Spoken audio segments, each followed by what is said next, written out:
ರಾಮ ಮಂದಿರ ದೇಣಿಗೆ ದುರ್ಬಳಕೆ ಆರೋಪದ ವಿಚಾರ ಮತ್ತೆ ರಾಜಕೀಯ ಕಾವು ಪಡೆದುಕೊಂಡಿದೆ. ಗೃಹ ಸಚಿವ ಪ್ರಿಯಾಂಕ್ ಖರ್ಗೆ ಬಿಜೆಪಿ ವಿರುದ್ಧ ತೀವ್ರ ವಾಗ್ದಾಳಿ ನಡೆಸಿದ್ದು, ನೇಷನ್ ಫಸ್ಟ್ ಅಲ್ಲ, ಬಿಜೆಪಿಗೆ ಡೊನೇಷನ್ ಫಸ್ಟ್ ಅಂತ ಕಿಡಿಕಾರಿದ್ದಾರೆ. ಬೆಂಗಳೂರಿನಲ್ಲಿ ಮಾಧ್ಯಮಗಳೊಂದಿಗೆ ಮಾತನಾಡಿದಂತ ಪ್ರಿಯಾಂಕ್ ಖರ್ಗೆ ರಾಮ ಮಂದಿರ ವಿಚಾರದಲ್ಲಿ ಸುಪ್ರೀಂ ಕೋರ್ಟ್ ತೀರ್ಪಿನಿಂದ ಹಿಡಿದು ಶಿಲಾನ್ಯಾಸ, ಪ್ರಾಣ ಪ್ರತಿಷ್ಠೆ, ಉದ್ಘಾಟನೆವರೆಗೂ ಎಲ್ಲಾ ಶ್ರೇಯಸ್ಸನ್ನ ಬಿಜೆಪಿಯವರೇ ಪಡ್ಕೊಂಡಿದ್ದಾರೆ. ಹಾಗಿದ್ರೆ ದೇಣಿಗೆ ದುರ್ಬಳಕೆ ಆರೋಪದ ಹೊಣೆಯನ್ನು ಕೂಡ ಅವರೇ ಹೊತ್ಕೊಳ್ಬೇಕು ಅಂತ ಪ್ರಶ್ನೆ ಮಾಡಿದ್ರು. RSS, ವಿಶ್ವ ಹಿಂದೂ ಪರಿಷತ್ ಮತ್ತು ಟ್ರಸ್ಟ್ ವಿರುದ್ಧವೇ ಆರೋಪಗಳಿವೆ.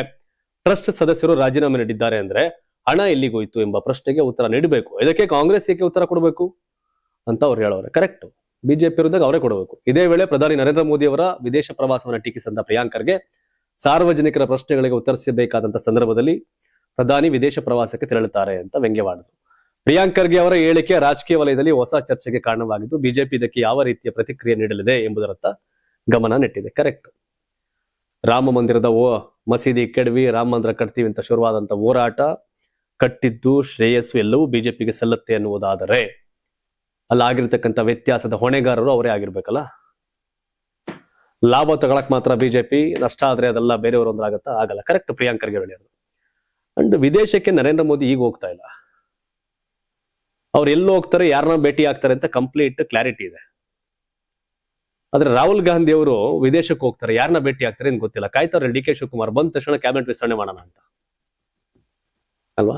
ಹಾಗಾಗಿ ಹೇಗೆ ಬಿಜೆಪಿಯವರು ಉತ್ತರ ಕೊಡ್ಲಿಕ್ಕೆ ಅವರೇ ಹೊಣೆಗಾರರು, ರಾಹುಲ್ ಗಾಂಧಿ ಅವರ ವಿಷಯದಲ್ಲಿ ಕೂಡ ಬಿಜೆಪಿ ಇತ್ತು ಅಂತ ಪ್ರಶ್ನೆಗೆ ಉತ್ತರ ಕೊಡ್ಬೇಕಲ್ಲ. ಇರ್ಲಿ, ಅವರಿನ್ನು ವಿಪಕ್ಷ ನಾಯಕ ಆದ್ರೂ ವಿಪಕ್ಷ ನಾಯಕ ಎಲ್ಲಿಗೆ ಹೋಗ್ತಾರೆ ಗೊತ್ತಾಗಬೇಕಲ್ಲ. ಜನ ಹಂಗೂ ಕೇಳ್ತಾರೆ ಬಿಜೆಪಿ ಅವರು, ನೀವ್ ಹೇಳಿ ನರೇಂದ್ರ ಮೋದಿ ಯಾರು ಎಲ್ಲಿಗೆ ಹೋಗ್ತಾರೆ, ಯಾರನ್ನ ಭೇಟಿ ಆಗ್ತಾರೆ ಅಂತ ಫೋಟೋ ಸಮೇತ ಬರುತ್ತೆ. ರಾಹುಲ್ ಗಾಂಧಿ ಎಲ್ಲಿಗೆ ಹೋಗ್ತಾರೆ, ಯಾರನ್ನ ಭೇಟಿ ಆಗ್ತಾರೆ ಹೇಳಿ ಅಂತ ಕೇಳ್ತಾರೆ. ಏನ್ ಮಾಡ್ತಾರೆ ಕಾಂಗ್ರೆಸ್ ಅವರು? ವಿಧಾನ ಪರಿಷತ್ ಚುನಾವಣೆಯ ಅಡ್ಡ ಮತದಾನದ ಬಳಿಕ ತಮ್ಮ ವಿರುದ್ಧ ಷಡ್ಯಂತ್ರ ನಡೀತು ಅಂತ ಬಿಜೆಪಿ ರಾಜ್ಯಾಧ್ಯಕ್ಷ BY ವಿಜಯೇಂದ್ರ ಬೇಸರವನ್ನು ವ್ಯಕ್ತಪಡಿಸಿದ್ದಾರೆ. ಅಡ್ಡ ಮತದಾನ ಪ್ರಕರಣದ ಬಳಿಕ ನನ್ನನ್ನೇ ಅಪರಾಧಿ ಎಂಬಂತೆ ಬಿಂಬಿಸಲು ಷಡ್ಯಂತ್ರ ನಡೆಸಲಾಯಿತು. ಪಕ್ಷದ ರಾಜ್ಯಾಧ್ಯಕ್ಷನಾಗಿ ಆಂತರಿಕ ವಿಚಾರಗಳನ್ನ ಹೇಳೋಕೆ ನನಗೆ ಯಾವುದೇ ಸಂಕೋಚ ಇಲ್ಲ ಅಂತ ವಿಜಯೇಂದ್ರ ಹೇಳಿದ್ರು.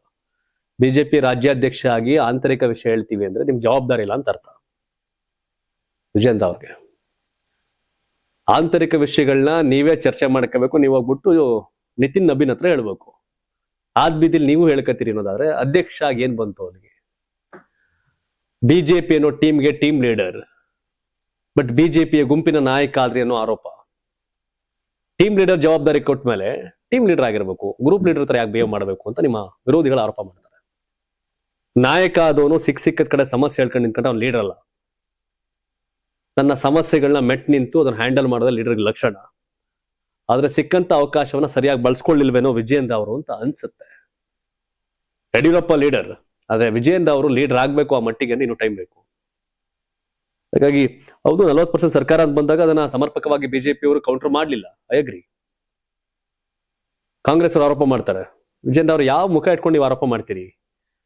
DK ಅವರೇ ಕೇಳ್ತಾರೆ, ಯಡಿಯೂರಪ್ಪ ಜೈಲ್ಗೆ ಹೋಗಿದ್ ಯಾರ ಕಾರಣಕ್ಕೆ? ನಿಮ್ ಕಾರಣಕ್ಕಲ್ವಾ ಅಂತ. ಸೊ ಹಾಗಾಗಿ ಎಲ್ಲ ಅಲ್ಲೇ ಸುತ್ತತ್ ವಾಪಸ್ಸು. ನೀವು ಬ್ಯಾಟಿಂಗ್ ಮಾಡಿದಾಗ ಅವ್ರ ಬೌಲಿಂಗ್ ಇರುತ್ತೆ, ನೀವು ಬೌಲಿಂಗ್ ಹೋದಾಗ ಅವ್ರ ಬ್ಯಾಟಿಂಗ್ ಇನ್ ಬರುತ್ತೆ, ವಾಪಸ್ ಬರ್ತಾ ಇರುತ್ತೆ. ಆಮೇಲೆ ಡಾಕ್ಟರ್ CN ಮಂಜುನಾಥ್ ಅವರನ್ನ ಚುನಾವಣಾ ಕಣಕ್ಕಿಳಿಸುವ ರಾಜಕೀಯ ತಂತ್ರ ರೂಪಿಸಿದ್ದೆ ನಾನು ಅಂತ ವಿಜಯೇಂದ್ರ ಅವ್ರು ಹೇಳಿದ್ದಾರೆ. ಏನು ಮಾಡಕ್ಕಾಗಲ್ಲ ಪಾಪ. ಬಹಳಷ್ಟು ಈಗಾಗಲೇ ಒಂದಷ್ಟು ಗೊಂದಲಗಳಿದೆ, ಡೈಲಮಾಗಳಿದೆ ಪಾರ್ಟಿ ವಿಚಾರದಲ್ಲಿ. ಅವು ಸರಿ ಮಾಡ್ಕೊಂಡ್ರೆ ಸಾಕು ಅನ್ನಂಗಾಗಿದೆ ನಿಮ್ಗೆ. ನೋಡ್ಬೇಕು ಬಿಜೆಪಿ ಸನ್ನಿವೇಶಂಗೆ. ಕಾಂಗ್ರೆಸ್ನ ಪ್ರಬಲ ವಿರುದ್ಧವಾಗಿ ಪ್ರಬಲ ವಿರೋಧ ಪಕ್ಷ ಕೆಲಸ ಮಾಡಿದಂತ ಬಿಜೆಪಿ ಮನೆಯೊಂದು 100 ಬಾಗ್ಲಾಗಿದೆ, 3 ಬಾಗ್ಲಲ್ಲ. ನಡೀತಾ ಇರುತ್ತೆ. ಅಧ್ಯಕ್ಷ ಈ ರೀತಿ ಅಸಮಾಧಾನ ವ್ಯಕ್ತಪಡಿಸುವ ಅಂತ ಬಂದ್ಬಿಡುತ್ತೆ ಅಂದ್ರೆ ಆ ಪಾರ್ಟಿ ಸನ್ನಿವೇಶ ಯಾವ ಮಟ್ಟಕ್ಕೆ ಹೋಗಿದೆ ಅಂತ. ರಕ್ಷಾ ಬಂಧನ ಎಂಬ ಪವಿತ್ರ ಹಬ್ಬದ ಸಂದರ್ಭ ಮಹಿಳೆಯರಿಗೆ ಬಿಜೆಪಿ ಸರ್ಕಾರ ಭರ್ಜರಿ ಗುಡ್ ನ್ಯೂಸ್ ನೀಡೋಕೆ ಮುಂದಾಗಿದೆ. ಅದರಂತೆ ಮುಂಬರುವ ಆಗಸ್ಟ್ 28ರಿಂದ ರಾಜ್ಯದ ಮಹಿಳೆಯರಿಗೆ ಪ್ರತಿ ತಿಂಗಳು 2,500 ರೂಪಾಯಿ ಹಣವನ್ನ ದೆಹಲಿಯ ಬಿಜೆಪಿ ಸರ್ಕಾರ, ಕರ್ನಾಟಕದವ್ರೇನು ಖುಷಿ ಆಗೋಕೋಬೇಡಿ, ದೆಹಲಿ ಸರ್ಕಾರ ಕೊಡ್ತಾ ಇರೋದು ಇದು, ತನ್ನ ಚುನಾವಣಾ ಭರವಸೆಯಂತೆ ಮಹಿಳಾ ಸಮೃದ್ಧಿ ಯೋಜನೆಯನ್ನ ಜಾರಿ ಮಾಡಲಿದೆ ಅಂತ ವರದಿಯಾಗಿದೆ. ರಾಷ್ಟ್ರ ರಾಜಧಾನಿಯ 20ರಿಂದ 22 ಲಕ್ಷ ಮಹಿಳೆಯರಿಗೆ ರೇಖಾ ಗುಪ್ತಾ ನೇತೃತ್ವದ ಬಿಜೆಪಿ ಸರ್ಕಾರ 2,500 ರೂಪಾಯಿ ನೀಡಲಿದೆ. ಇನ್ನು ಈ ಯೋಜನೆಗೆ ರಕ್ಷಾ ಬಂಧನದಂದು ಆಗಸ್ಟ್ 28ರಂದು ಪ್ರಧಾನಿ ನರೇಂದ್ರ ಮೋದಿ ಚಾಲನೆ ಕೊಡ್ತಾರೆ. ಅದರಂತೆ ವಾರ್ಷಿಕ 2.5ರಿಂದ 3 ಲಕ್ಷಗಳ ಆದಾಯದ ಕುಟುಂಬಗಳ 21ರಿಂದ 60 ವರ್ಷ ವಯಸ್ಸಿನ ದೆಹಲಿಯ ಮಹಿಳೆಯರು ಈ ಯೋಜನೆಯಡಿ ಹಣ ಪಡೆಯಲಿದ್ದಾರೆ. ಆದ್ರೆ ಸರ್ಕಾರಿ ಮಹಿಳಾ ಉದ್ಯೋಗಿಗಳು, ತೆರಿಗೆ ಪಾವತಿದಾರರು, ಸರ್ಕಾರಿ ಪಿಂಚಣಿ ಪಡೆಯುವ ಹಿರಿಯ ನಾಗರಿಕರು, ಜೊತೆಗೆ ಕಾರುಗಳಂತಹ 4 ಚಕ್ರದ ವಾಹನ ಹೊಂದಿರುವವರಿಗೆ ಈ ಯೋಜನೆಯಿಂದ ಹಣ ಸಿಗೋದಿಲ್ಲ ಎನ್ನಲಾಗ್ತಾ ಇದೆ.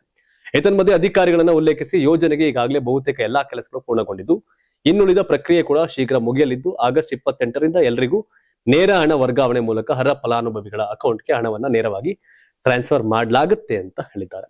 ಮಹಿಳಾ ಸಮೃದ್ಧಿ ಯೋಜನೆಗಾಗಿ ದೆಹಲಿ ಸರ್ಕಾರ ಈಗಾಗಲೇ 2026-27ನೇ ಸಾಲಿನ ಬಜೆಟ್ನಲ್ಲಿ 5,100 ಕೋಟಿ ಹಣವನ್ನ ಮೀಸಲಿಟ್ಟಿದೆ.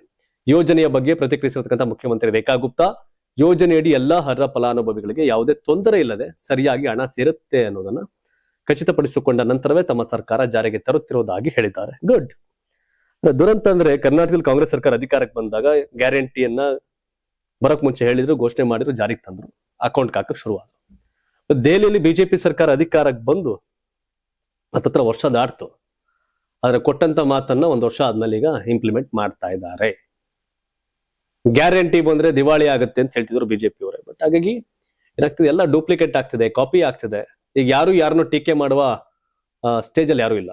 ಯಾಕೆ ಅಂದ್ರೆ ಕಾಂಗ್ರೆಸ್ ಟೀಕೆ ಮಾಡಿದಂತ ಬಿಜೆಪಿ ಅವರು ಕೂಡ ಈ ಮಹಾರಾಷ್ಟ್ರದಲ್ಲಿ, ದೆಹಲಿಯಲ್ಲಿ ಆ ಗ್ಯಾರಂಟಿ ರೀತಿಯ ಸ್ಕೀಮ್ಗಳನ್ನ ತಂದ್ರು. ಈಗ ಇವರು ಅಕೌಂಟ್ ಹಾಕ್ತಿದ್ದಾರೆ. ಬಟ್ ಇಲ್ಲಿ ಏನು ಅಂದ್ರೆ, ಇಲ್ಲಿ ಮನೆ ಯಜಮಾನಿಯರಿಗೆ ಆಗ್ತಿರೋ ಕರ್ನಾಟಕದಲ್ಲಿ. ಬಟ್ ಇಲ್ಲಿ ಟ್ಯಾಕ್ಸ್ ಕಟ್ಟೋರು, ಸರ್ಕಾರಿ ಮಹಿಳೆ ನೌಕರರಿಗಿಲ್ಲ. ಬಟ್ ಇನ್ನೆಲ್ಲ ಮಹಿಳೆಯರಿಗೆ ಏನು ಆ ವಯಸ್ಸಿನ ಮಿತಿ ಏನಿದೆ ಅವ್ರಿಗೆಲ್ಲ ಆಗ್ತಾ ಇದ್ದಾರೆ. 5,100 ಕೋಟಿ ಹಣ ಬೇಕಿಲ್ಲಿಗೆ.